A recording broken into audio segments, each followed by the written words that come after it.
Hello everyone. So now we are done with our first chapter and now we are starting our second chapter, that is network theorems.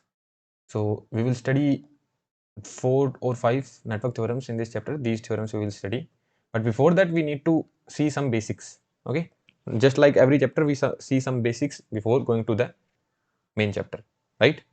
So let's see some important point. So in this chapter I will use this term a lot of times.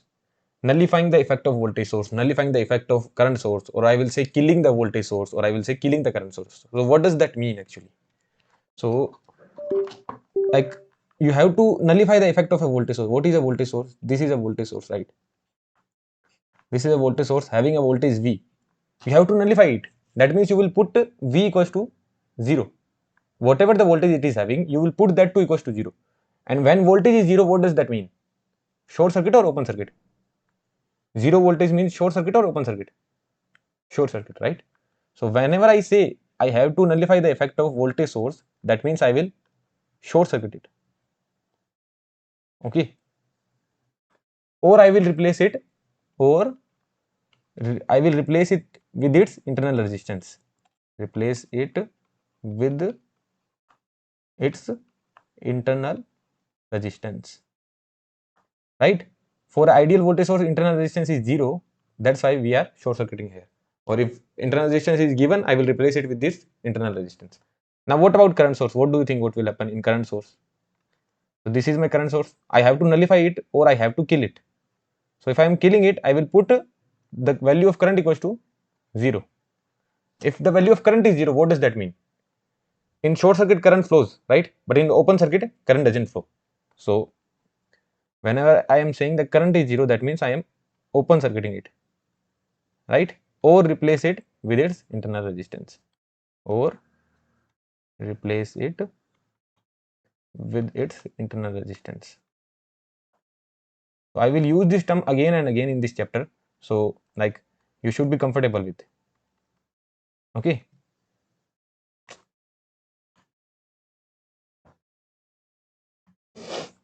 Okay.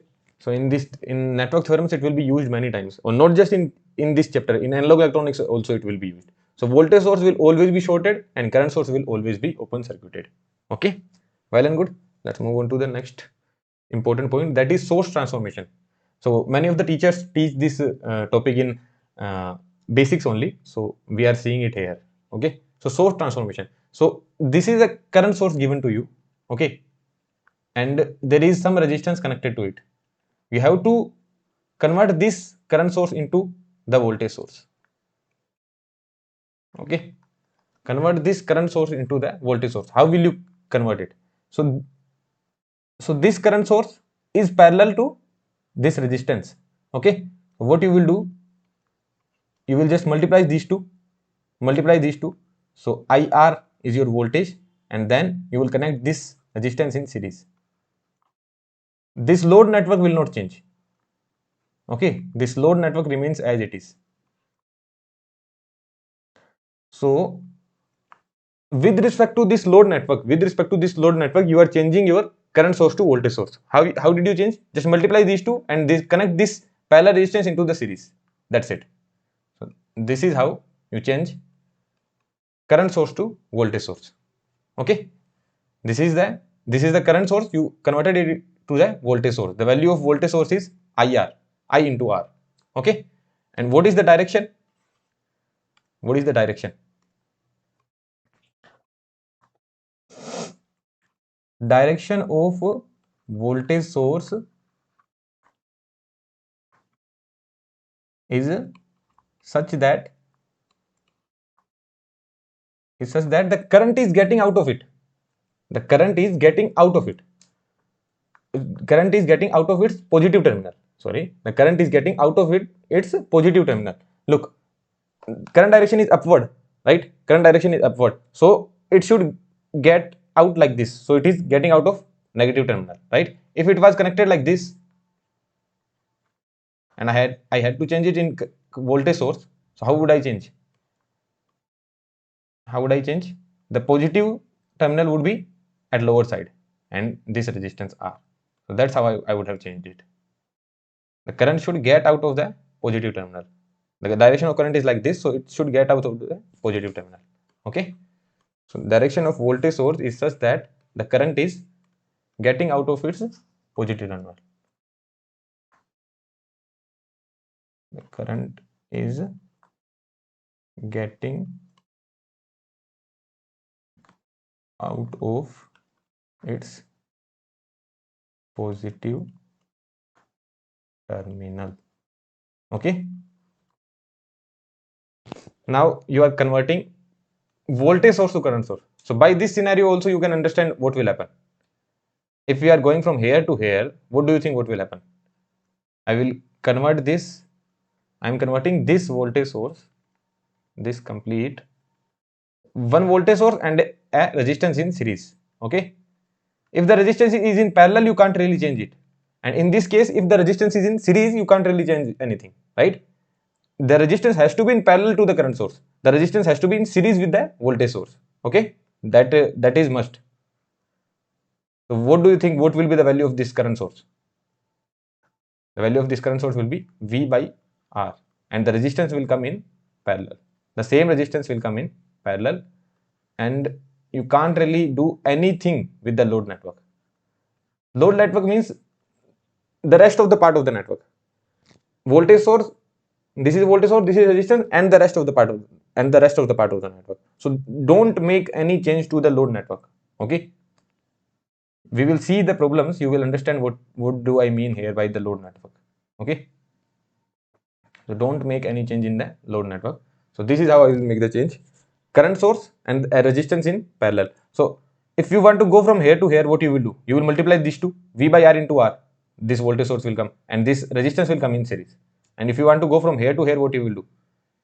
You will multiply, you will divide these two, I by R, sorry, I into R by R. So I and this resistance R will come in parallel.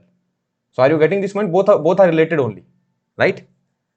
So you can go from here to here and from here to here as well, right? So this is how we will do it. But one thing you need to remember is that the resistance has to be in parallel to the current source and the resistance has to be in series with the voltage source. Okay, and what do you think, what will be the direction? What will be the direction? Direction of current source is such that the current is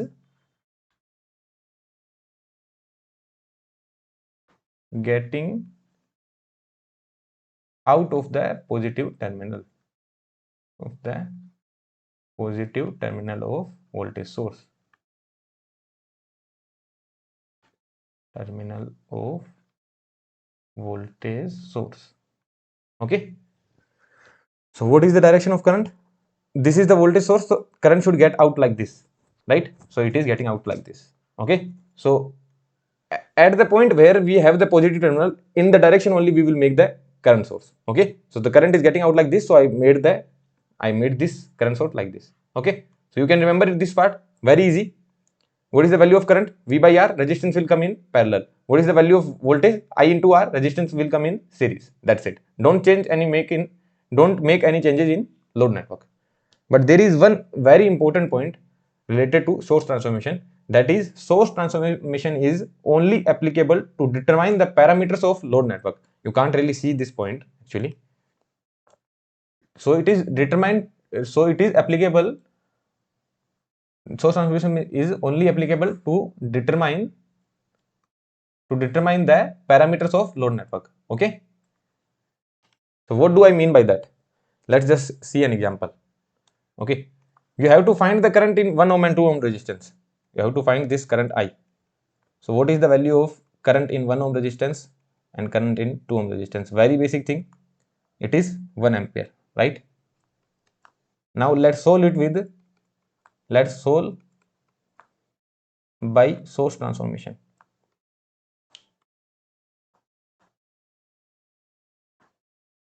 So what I will do?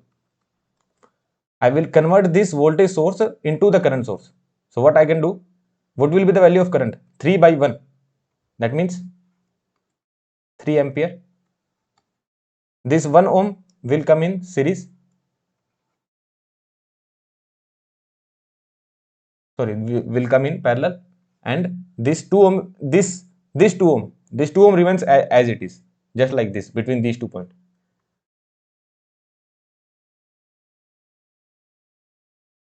So I made no changes in 2 ohm. So this is acting as a load network, right? Because I made no changes in this. Okay. Now tell me one thing. What is the value of current in 1 ohm resistance now? What is the value of current? 2 ampere, right? Simple by network analysis, 1 and 2, it will be divided in inverse proportion. So 2 by 3 into 3, 2 ampere. What is the value of current in 2 ohm resistance? It will be 1 by 3 into 3. That means 1 ampere. Here we got 1 ampere for 2 ohm resistance. That is right, but this is wrong. Why is it wrong? Because you can't really determine the parameters of the source resistance. With the voltage source, you have this resistance, right? So you can't really determine the parameter of this. Okay. So here 2 ohm is load network, but 1 ohm is source resistance, not a load network. Okay. So in any question, if they are asking any parameter, let's just assume they are asking the current in this. Okay, they are asking the current in 1 ohm resistance. Okay, so you can't really make any changes in 1 ohm resistance. You have to keep 1 ohm resistance as it is. Okay, just keep the 1 ohm resistance as it is, because you are determining the parameter in that particular element. So you can't really change that element. In this question, we did nothing with this 2 ohm resistance, right? We did nothing with this 2 ohm resistance. We keep it intact, right? We are doing nothing with that. That's why 3 ampere current, 1 ohm resistance, and 2 ohm resistance. So the value that we got of current in this 2 ohm resistance, that is absolutely correct. But the value that we got in 1 ohm resistance, that is wrong, because we are making the changes in that. Okay. So this is one important point. Okay. So I hope you have got this point. Let's just solve one question. Okay. So like this, in many of the circuits, we will use this source transformation. Okay. So if someone asks you to solve this circuit, how will you solve? You can solve by the concept of nodal analysis or anything. We will solve it with the concept of source transformation. Okay. So let's just reduce the circuit first. 5 ampere, 3 ampere. These current sources are in parallel, right? They are connected in parallel. Are they connected in parallel? What do you think? Are they connected in parallel? Yeah, they are connected in parallel only. That's absolutely fine. So is that absolutely fine that they are connected in parallel? What do you think? In parallel, the potential is always same, right? Let's just assume the potential across this voltage source is V. Sorry, across this current source is V. What is the potential across this current source? That is V minus 5, right? This is V, this is V, this will be V minus 5, this will be V minus 5. Is the potential same? No, that's not same. So here, so the method that I told you in the previous chapter, that if two current sources are connected in parallel, just make them one current source. So that is not applicable here, right? They are not really connected in parallel. Okay. So you can't really make them one current source. Okay. So you have to find the current in this 7 ohm resistance, right? So just keep it intact. Don't do anything with that. So what we can do here is that this is our 5 ampere current source. Now 5 ampere, 6 ohm and 3 ohm, these are connected in parallel, right? So this is 5 ampere current source. I can make this 6 and 3 are in parallel. So the equivalent will be 2 ohm. 6 and 3 are in parallel, equivalent will be 2 ohm. This 5-volt battery remains as it is. No changes in this 7 ohm resistance, because that's where we want to calculate our final result. So we are making no changes in this 7 ohm. Now 1 and 4, both of them are in series. 1 and 4 are in series, right? So this will give me 5 ohm resistance. This is the current source of 3 ampere, and this will give me 5 ohm resistance. right? So this is the reduced circuit. Now I can apply source transformation here in this one, right? And also source transformation here, right? So I can apply source transformation at two sides. So it will give me a voltage source of 10 volt and 2 ohm resistance in series. Then we have a battery of 5 volt, then 7 ohm resistance,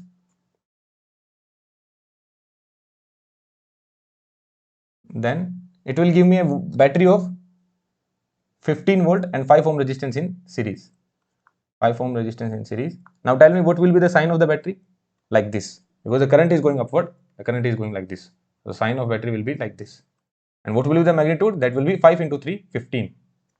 So magnitude will be 15 volt, right? Now, and the current I naught and 7 ohm is as it is. We are doing nothing to that, right? So we don't really make any changes to that. Okay. Now you can apply more source transformation actually in this question, because this 10 volt battery and this 15 volt battery will give me, sorry, this 10 volt and 5 volt will give me a battery of 15 volt, and then I will have a 2 ohm resistance here, and then this will remain as it is. So what I can do, I can make one more current source, then I can combine these two current sources, then I can proceed with my question. Okay, so you can apply more current, so you can apply what do I say, you can apply more source transformation, but let's just solve it with the nodal. Okay, let's just assume a voltage source here. So V minus 15 by 2, because V minus 5 minus 10 by 2, the current here, that is V minus 15 by 2, plus V by 7 plus V minus 15 by 5 is equals to 0. This is equation 1. From here you will get the value of V, and equation 2 is V by 7 is equals to I naught. This is equation 2. Then you can calculate the value of I naught. You will get the value of I naught. I guess it is 1.78 ampere something. I don't actually remember it. So you can just solve it. Okay. You can just solve it and get to your answer. I don't really remember what is the final answer. Okay. So it is around 1.78 ampere, I guess. Okay. So just basic network analysis it is. So that's how, like, I just wanted to tell you how to apply source transformation. Whenever this question comes in exam, I don't think anyone will apply any source transformation. Actually, if I had been the student, I would apply the source transformation here. I would see 6, 3, okay, 6 and 3 will give me 2, 5 into 2, 10 and 2 ohm resistance in series. I would make this circuit and just simply apply the nodal analysis and get to my final answer. Okay, or you can apply more source transformation if you want to practice. Okay, so we will be using it in many circuits to reduce our circuit. Okay, so like this is just a technique to reduce the circuit and solve the question fastly, nothing else. Okay, no one will ask you that in examination, no one will ask you that find the current using source transformation only. You can apply any method, you can apply mesh analysis, you can apply nodal analysis, you can apply super node, super mesh, anything. You just need the final answer, that's it. Okay, so this was the basic we covered. First, what did we see? What is the meaning of nullifying a voltage source or nullifying a current source? Then we saw the transformation from current source to voltage source and from voltage source to current source. Then we saw an important point that source transformation is only applicable to determine the parameters of load network. Okay, so this 1 ohm resistance is not a load network but a source resistance. So we can't really determine the parameter in this 1 ohm resistance if we are converting it. Okay, so we are not converting the 2 ohm resistance here. So the final answer that we got in 2 ohm resistance, that was correct, but in 1 ohm resistance it was wrong. Okay, then we saw this simple problem. Okay, now let's move on to our chapter, that is network theorem. So there can be many network theorems, even whatever your name is. Let's assume your name is Mahesh, even you can give a Mahesh theorem. Okay, so there are many network theorems. More importantly, we will focus on these: superposition theorem, Thevenin's theorem, Norton's theorem, maximum power transfer theorem, and reciprocity theorem. And if there are any other theorem left, I will also deal with that. Okay, so these theorems are basically the concept of network analysis only. Okay, but they just reduce the circuit in their own way, nothing else. Okay, so We will see the theorems one by one and we will solve many questions. So it will all be, you will all be comfortable with all the theorems. Okay. In this lecture, mainly we will cover superposition theorem now. Okay. So superposition theorem we will be covering. So these 5 are most important theorem. Okay. So let's just move on to the superposition theorem. So the main point, the most important point is this theorem is applicable only for linear bilateral network. So if you have already studied the basics very clearly, then you know what is linear bilateral network. What is linear network? The network that has linear elements. That is linear network. So what are the linear elements? Resistance, inductance, capacitance, right? Resistor, inductor and capacitor. Why they are linear? Why they are linear? Because V equals to IR, V equals to L di by dt, V equals to I equals to 1 by C integration V dot dt. So the curve between V and I is linear. While in diode, the curve is between V and I is exponential. In BJT, it is exponential. In MOSFET, it is square law. So in diode, BJT and MOSFET we will be studying in analog electronics, but in network analysis, we will be studying only the linear elements. So here we are studying linear elements. So those are the linear element. And what is bilateral? What is bilateral element? The elements that allows the flow of current in both of the direction, and that too in same way. If there is a resistance, then the current in this direction and in this direction, the magnitude of the current in this direction and this direction will be the same. The sign will be opposite, but the magnitude will be the same, right? If I'm saying 5 ampere current is flowing here, that means minus 5 ampere current is flowing here. But in diode, in this direction the current flows, but in this direction the current doesn't flow. The current can flow from P to N, but not from N to P. So same with the capacitance, same with the inductor. So inductor, capacitor and resistor all are bilateral network. So a network that has inductor, capacitor and resistor, that is linear bilateral network. All this we have already studied in basics of network analysis. So there I saw that, I told you that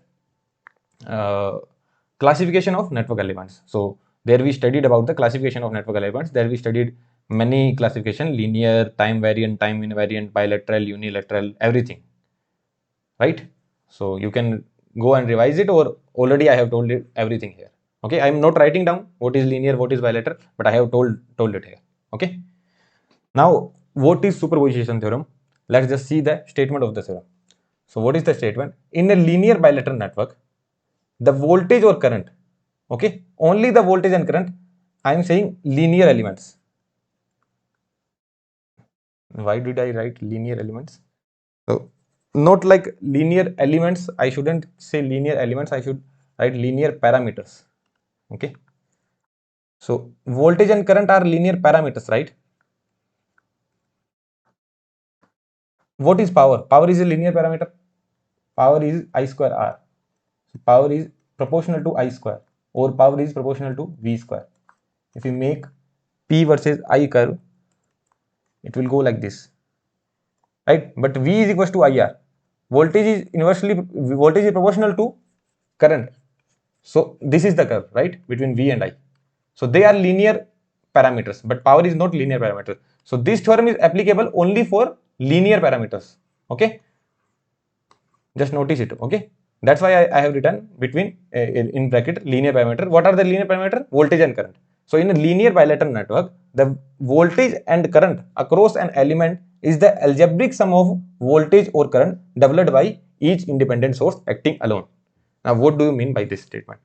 Let's just keep the statement as it is. Let's just see it. What do I really mean? So let's just assume this is a linear network. This linear network may have some resistance, some capacitance or anything. But this is a linear network we are having. Okay. So this is the linear network we have. Let's just assume we have a voltage source across it, that is V1. In this linear network, there can be many sources. One voltage source, there can be one current source. Let's just call it I1. There can be another voltage source. Okay. There can be more sources. Okay. And let's just see, there is a load R. There is a load resistance R. And they are asking what is the current in this load resistance. What is the current in this load resistance? So what is the current in this load resistance? That will be the current developed by voltage source V1. plus the current developed by voltage source V2 plus the current developed by current source I1. Okay, what is IV1? Current developed by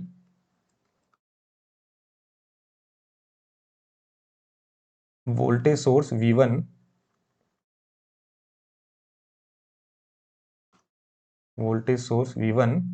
with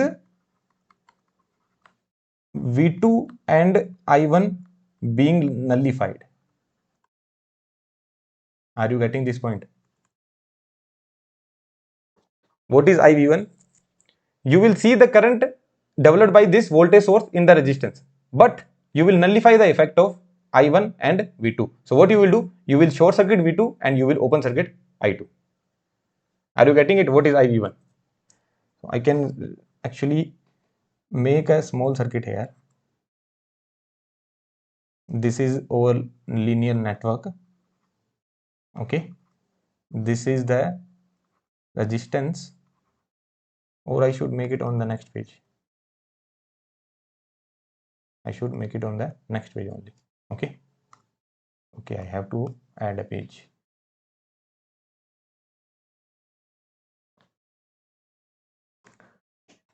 Yeah. So what is actually IV1? This is our linear network. We have a voltage source V1 here, right? The current source we have a current source here, but that will be open circuited. We have a voltage source V2 here, but that will be short circuited. And then we have a load R, right? So the current here, that will be known as IV1. Now tell me what will be IV2? Tell me what will be IV2? We have a voltage source here, but that will be shorted. We have a voltage source here, that will be in action, right? Because we are calculating IV2. And we have a current source that will be open circuited. So the current that we are getting in this resistance, that will be known as IV2.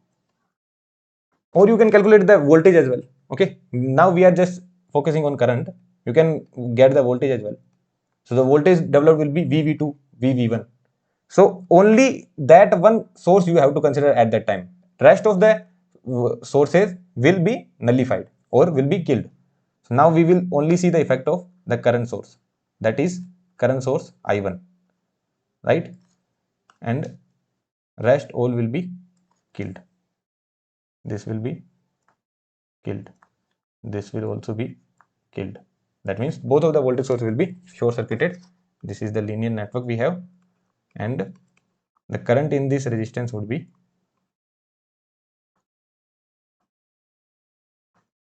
I1, right? I1. Okay, so the I total will be IV1 plus IV2 plus I1. Did you understand how do we calculate the final parameter? Okay, but one thing you need to notice here is P is not equals to PV1 plus PV2 plus PI1. What is PV1? Power dissipated in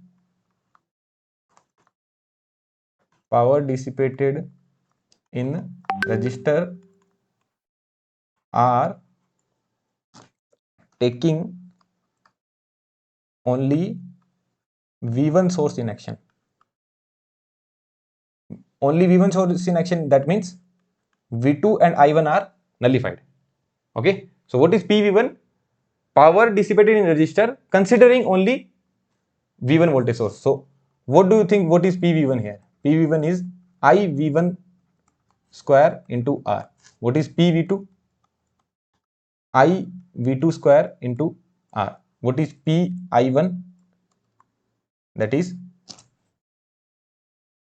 I1 square into R. But this P is not equivalent to the linear algebraic sum.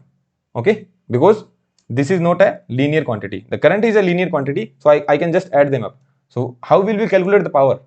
That we will be studying in the further part of the lecture. Okay, that we will also study. But let's just see about current and voltage.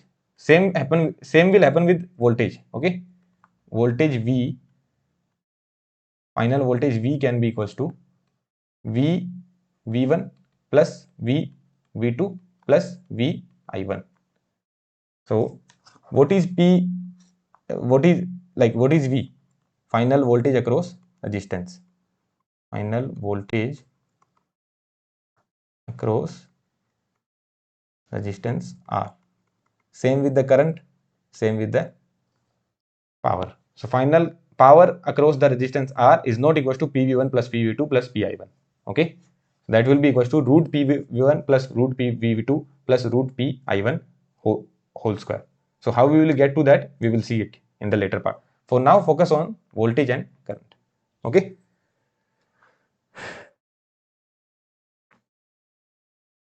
So let's just see how to apply this superposition theorem. Although I have already given the concept, right? I have already given the concept how to apply the theorem. So first thing, what you will do, consider the effect of only one source at a time and nullify the effect of others. Considering only one source at a time and nullifying the effect of others. This is the most important point. Keep dependent source intact because they are controlled by circuit variable. What are the dependent source? Like alpha V naught, alpha I naught. Current control current source, current control voltage source, voltage control voltage source, voltage control current source. So these dependent sources should be keep intact. Okay, because they are actually controlled by circuit variable. Like if I am saying 5-volt battery, that means it will always give you 5 volt. But if I am saying alpha V naught battery, so that depends on the value of alpha. If alpha is changing, if V naught is changing, the value of battery will change. So we can't really nullify the effect of alpha V naught, alpha I naught, beta V naught, beta I naught, right? So we have to keep them intact. Only the independent sources will be nullified or will be taken in action. The dependent sources will always be there. Okay, dependent sources will always be there. No matter there are 10 dependent sources or 15 dependent sources, they will always be there. You can't really nullify them. Okay, and then calculate the required current voltage by each independent source and get the final algebraic sum. So first we calculated IV1, IV2 and II1, then we just add them up. So this is the superposition theorem. Are you getting my point? We will solve the question and then you will be very much comfortable with that. Okay, so how we will solve the question? This is the question. You have to find the value of V using superposition theorem. First, get the final value of V using any analysis. You can use nodal analysis, you can use superposition theorem, you can use nodal analysis, you can use mesh analysis, anything. Just get the final value of V. Now we will solve it with the concept of superposition theorem. So how we will do that? So step 1, what is step 1? Consider only 6 volt, nullify 3 ampere. So we have to consider 6 volt. This is we are considering 6 volt. 4 ohm will be as it is. This is 8 ohm. This is 4 ohm. We have to nullify 3 ampere. That means it will be open circuited, right? 3 ampere will be open circuited. The voltage here we will write as V1 because this is not the final voltage, right? Final voltage will be V1 plus V2. So what is V1 here? 4 by 12 into 6, that is 2 volt, right? Now what you will do? This is the first step. Now what you will do? Consider only 3 ampere, nullify 6 volt. So nullifying the 6 volt battery, that means I will make them short circuited. Here I have 8 ohm resistance, here I have 4 ohm resistance. This is voltage V2, right? And I have a current of 3 ampere, right? So tell me what will be the value of V2? V2 will be, first divide the current. How will I divide the current? 8 by 12 into 3, then multiply it with the resistance so that you get the final voltage. So what will be your final voltage? That will be 8 volt. You can determine the value of V2, right? What did I do? First I divided the current.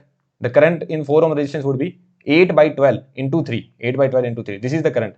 And what will be the voltage? Current into resistance. So 8 by 12 into 3 into the resistance, that is 4 ohm. So the value of V2 I get is 8 volt.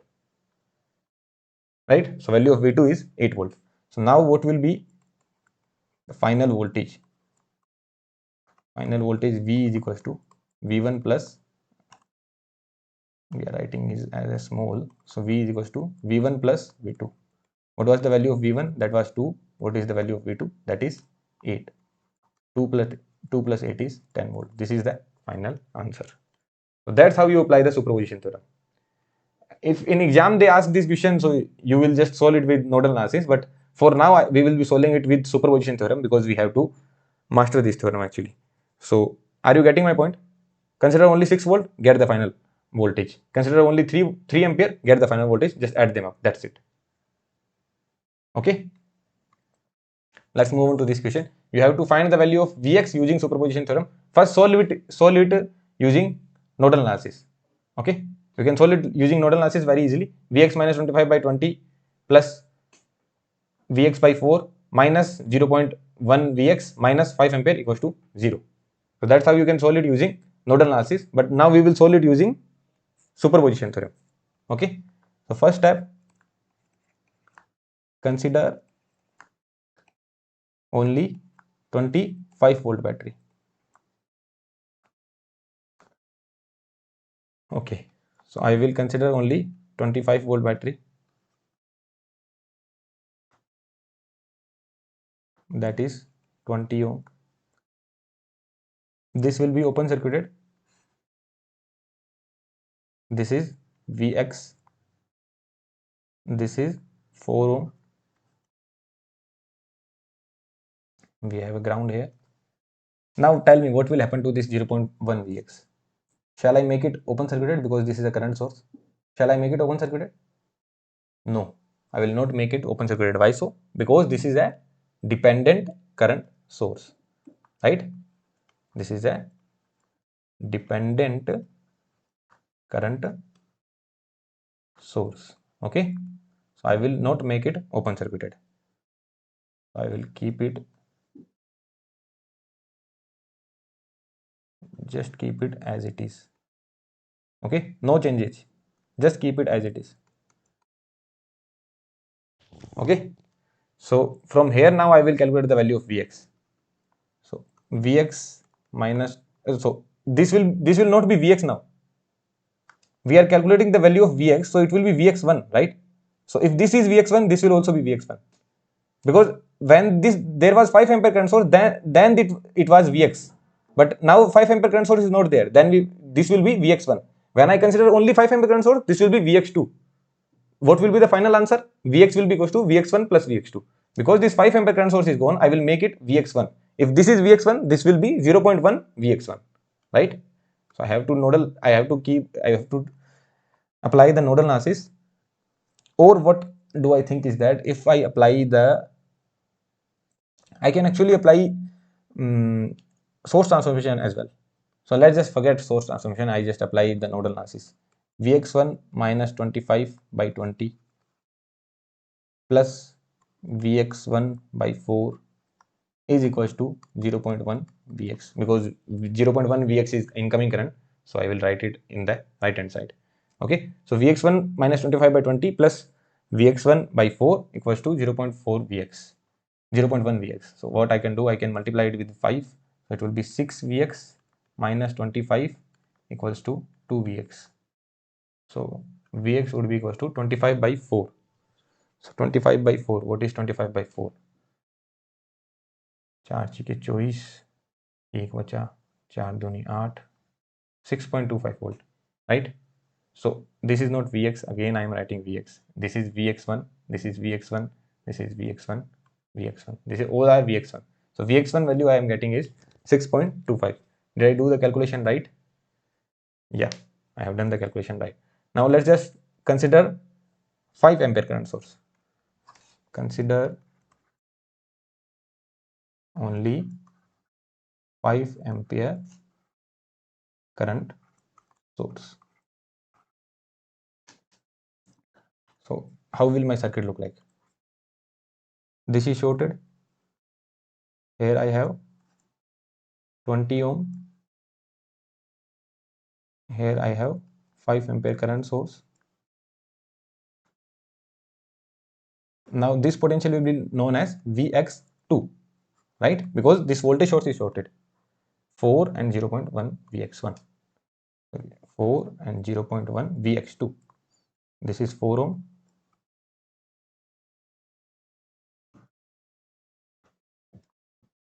This is 0.1 Vx2, right?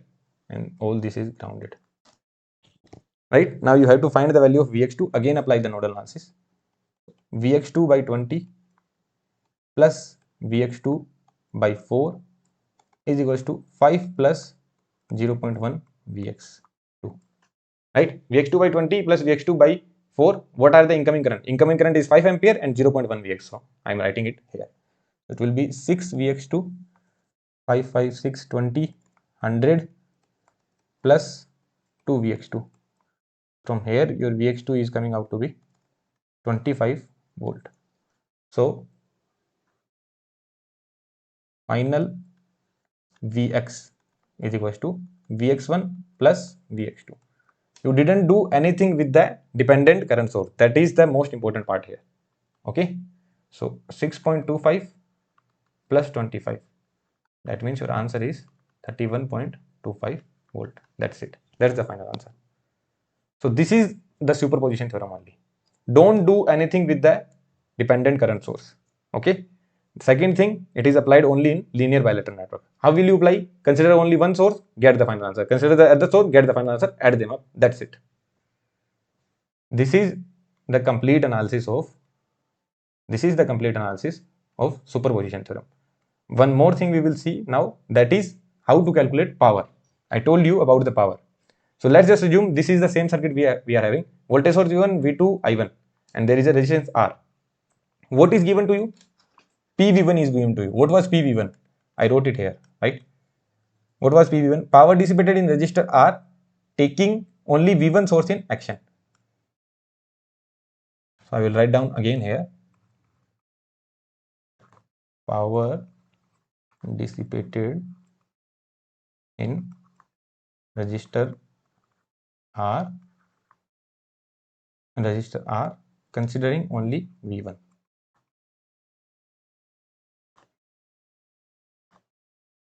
What is PV2?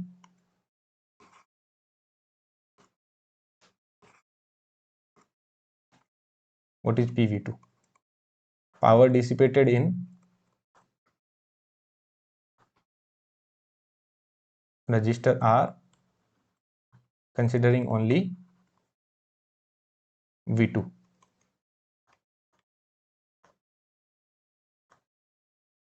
And what is PI1? I will just pause it. Why am I wasting time? So in the question, it will be given that this is your PV1. That let's just assume voltage source V1 is 5 volt. So the current, the power dissipated in resistance R is equals to PV1. Okay, the power dissipated in resistor R is equals to PV2 when you are considering only V2 source with V1 shorted and I1 open circuited. When you are considering only I1, V1 and V2 are shorted. When you are considering only V1, I1 is open circuited and V2 is short circuited. So that will be given to you in the question. So how will you find the total power? Now what is P? How to find? You have to find total power dissipated in resistor R. Okay, you have to find total power dissipated in resistor R. So now how will you find it? Let's just see a note. Okay, let's just see one note. You have a resistance R and the current I is flowing through it in this direction. You have a resistance R and the current I is flowing in this direction. For both of the cases, power dissipated in resistor,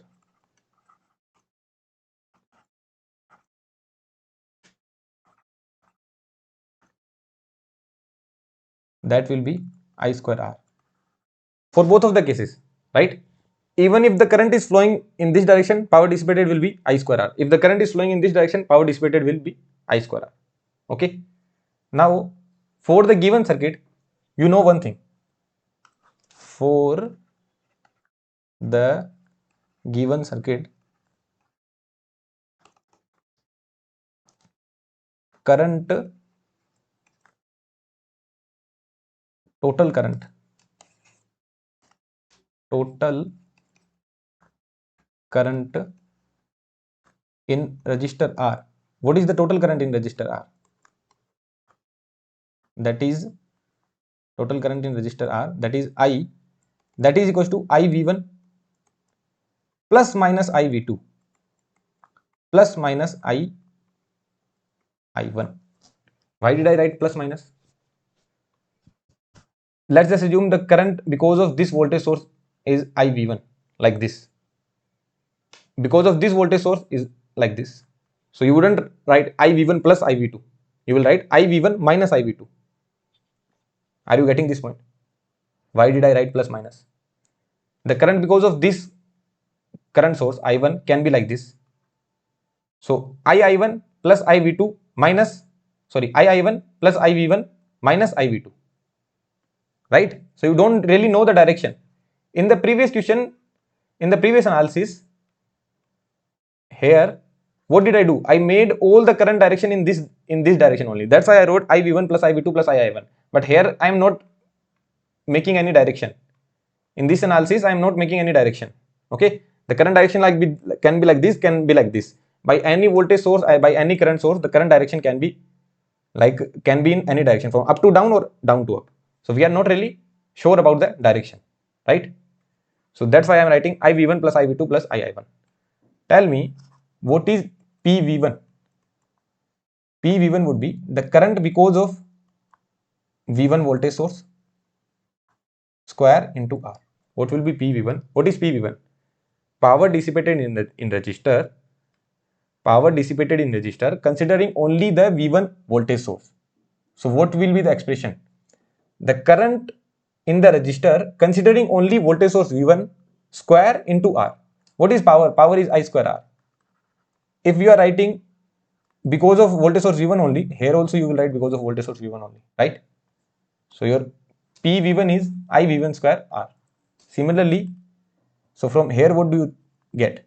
IV1 is PV1 by R under root, right? Similarly, what will be IV2? That will be PV2 by R. And what will be II1, sorry. What will be II1? That will be power dissipated in resistor R because of current source I1 by resistance and under root. Are you getting this point? Very easy. Nothing is there. And total power in resistance R, in resistor R, that will be P is equals to I square R. That means your I is equals to root P by R. And let's just call this as equation 2 and this as equation 3. So by equation 1 and 2, 1, 2 and 3, what do you get? Root P by R, this is I, root P by R, is equals to power dissipated in resistance R because of voltage source V1 plus power dissipated in resistance R because of voltage source V2 plus minus, actually plus minus power dissipated in resistance R because of current source I1 by R. This is what you get, right? So what is the final formula? I have to add a page. What is the final formula we are getting? Root P is equals to root P V1 plus root P V2 plus root P plus minus, actually plus minus, because we don't really know the direction of current I1. So P final is root P V1 plus minus root P V2 plus minus root P I1. Are you getting this point?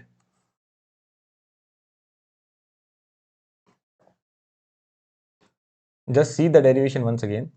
The derivation is also important. Okay, this derivation is important. Why is it important? Because this is not actually a derivation, this is a method actually. Like, this is a concept only, this is not a derivation. When we know the current, we can simply write IV1 plus IV2 plus II1. Then we know the expression of II1 in terms of power. I got the expression of IV1 in terms of power, that is root P1 PV1 by R. What is PV1? Power dissipated in resistance R, considering only voltage source V1. We are nullifying the effect of V2 and I1. We are considering only voltage source V1. Then considering only voltage source V2, this is the power. Considering only source I1, this is the power. So IV1 is equals to root PV1 by R, root PV2 by R, root PI1 by R. Simply add them up, and this is the final formula that you are getting. Now, no matter how many sources are there, there can be infinite sources. So what you will do? Root P1 plus minus root P2 plus minus root P3 plus minus root plus minus root P4 plus minus root P5, and then simply the whole square. Are you getting this point? There can be many sources. I hope you have understood the point. Understood this part. Just see the derivation once again. We started from here. We know the value of PV1, PV2 and PI1. We know the current will be like this. So we can get the value of PV1 in terms of current, or we can get the value of current in terms of PV1. So we got the value of current in terms of PV1, then this is the final expression that we are getting. So you have to remember it. Okay, easy thing. Okay, no need to like complex it. Okay, just see the formula. Okay, now let's solve the questions. So the power dissipated in 1 ohm resistance is 1 watt due to 5 volt source alone. Okay, when 5 volt source is acting alone, the power dissipated in resistance R due to 5 volt acting alone is 1 watt, and power dissipated in resistance R due to 30 ampere current source alone. This is the most important point, alone. Okay, when it is acting alone, the power dissipated in the resistance R is 576 watt. The total power absorbed by the same resistance due to both of the sources is, okay. So what we will do? Total power is equals to root P 5 volt plus minus root P 30 ampere whole square. What is the value of root 1? That is 1. Plus minus, what is the value of 76? That is 24. From here you will get two answers, right? Let me solve it. Yeah, so from here you will get two answers. One is 625 if we take plus sign, and if we take minus sign, what you will get? 23 square. What is 23 square? 414484 529. So which one is correct? 625 or 529? Which one is correct? What do you think? Try thinking about it. Which one is correct? You don't really know, because you have to determine the direction of current in 1 ohm resistance because of 5 volt source and 30 ampere current source. Let's just see this circuit. Now you have to determine the direction of current in 1 ohm resistance, right? If the direction because of 5 volt source and 30 ampere current source is same, if the direction because of 5 volt voltage source and 30 ampere current source is same, let's just assume because of 5 voltage source we are getting I1 current in this direction, and because of 30 ampere current source we are getting I2 current in this direction. Then what will be the answer? 625, because both will be added up. If the direction of current source I1 is like this and I2 is like this, what will be the answer? 529 will be the answer, because one will be added up and other will be subtracted. So now you have to determine the direction of current, right? So direction of current because of 30 volt. Let's just make the circuit once again.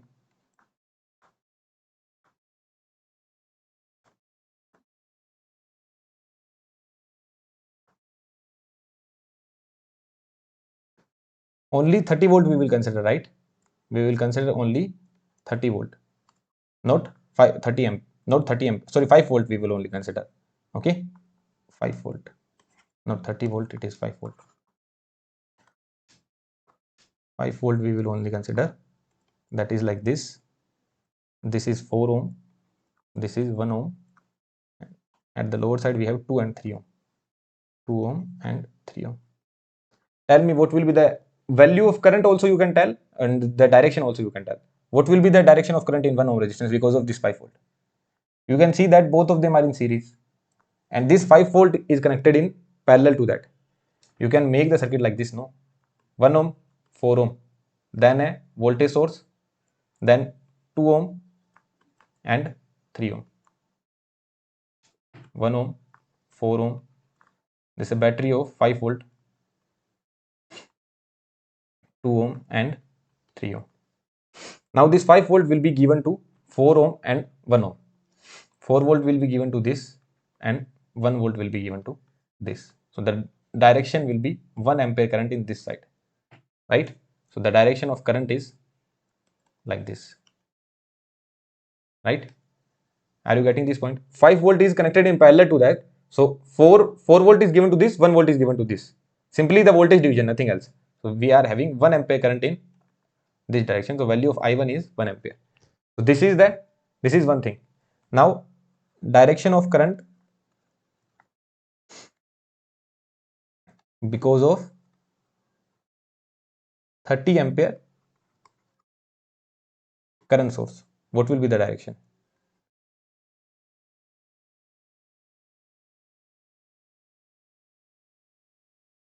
We will not consider the voltage source now. So we will short circuit it. We are having 30 ampere current source here, right? This is 4 ohm, this is 1 ohm, this is 2 ohm and this is 3 ohm. You actually don't need to tell me, you actually don't need to tell the value of current, right? You actually don't need to tell the value of current. What will be the value of current in 1 ohm resistance? What will be the value of in 4 ohm resistance? You just need to tell the direction. What do you think? What will be the direction? 1 ohm, 4 ohm connected like this, 2 ohm, 3 ohm will be connected like this, and current source is coming that way. That means the direction of current will be like this only. So I2, you don't need to tell the value of I2, right? Or do you need to tell the value of I2? You don't need to tell the value of I2, although we can determine the value of I2 because 30 ampere will be divided into 1 ohm and 4 ohm resistance. So value of I2 will be 4 by 5 into 30. That will be 24 ampere. Actually, you don't need to tell the value, you just need to determine the direction of current. So when you see this question in front of you, what do you think? What will you think? You know that root 1 plus root 576 plus minus root 576 whole square will be my answer. Now you will think what will be the direction of current in 1 ohm resistance because of 5 volt voltage source. So you saw that the direction will be from up to down because of 30 ampere, from up to down. Just add them up.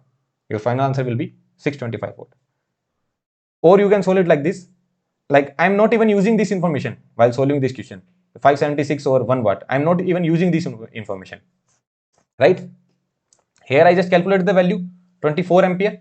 Here I also calculated the value 1 ampere. So 24 plus 1, 25. Right? So total current is 25. What will be the power dissipated? I square R. 25 square into R value is 1. So 625 watt is my answer. Did you get this point? I have to add one more page.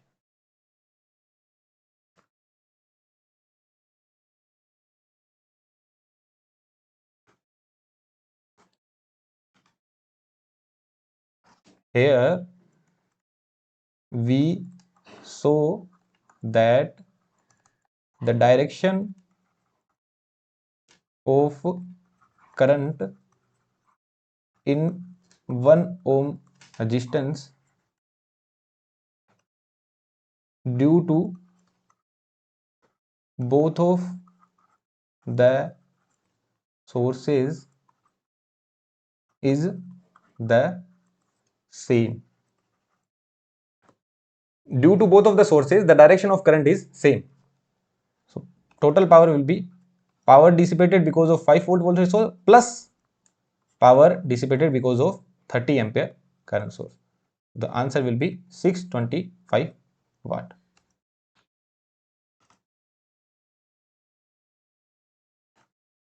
Or the method 2, what is the method 2? Total current in 1 ohm resistance. What is total current in 1 ohm resistance? That is 1 ampere plus 24 ampere, that is 25 ampere. So power dissipated will be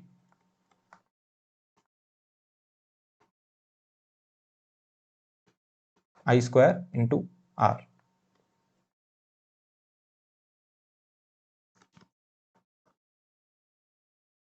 That is 625 volt. So why did they give this information? In the question, if they didn't give this information, then also we could solve this problem, right? If this information was not given, 1 watt and 576 watt, then also we could solve this question. So why did they give this information? So that you can solve the question quickly. They want to know if you can solve the question quickly or not. So how will you approach this question in the exam? You will just think, okay, 576 watt and 1 watt, root 576 24 plus minus 1. So now it will be added or subtracted. So that you need to think. So it will be added. Why it will be added? Because of the 5 volt current source, direction is up to down. Because of 30 ampere current source, direction is up to down. So it will be added. That's it. You don't need to calculate this value actually. You don't need to calculate this value. You just need to see the direction. Just as you see the circuit, you will get to know the direction.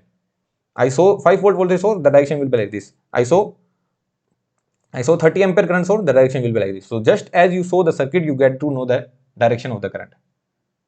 Are you getting this point? So you just need to know the direction of current. That's it. Okay. Now let's move on to the next question. Before that, I will put the charger.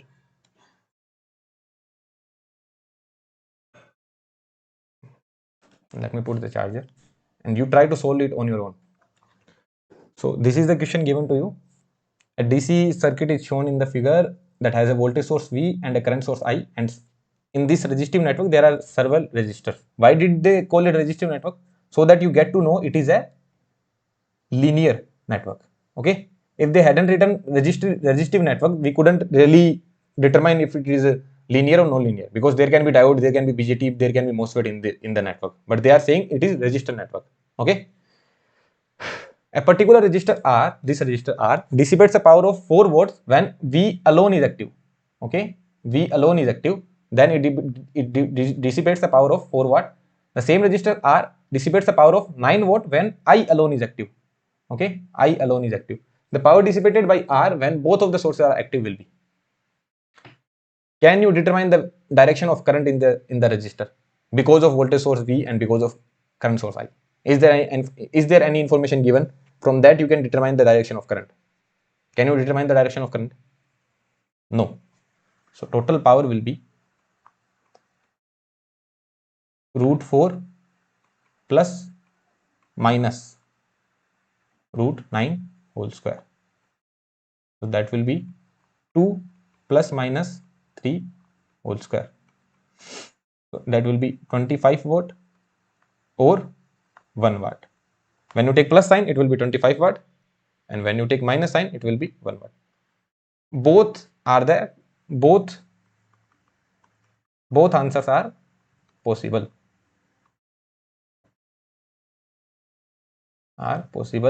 Why so? Because direction of current is not given.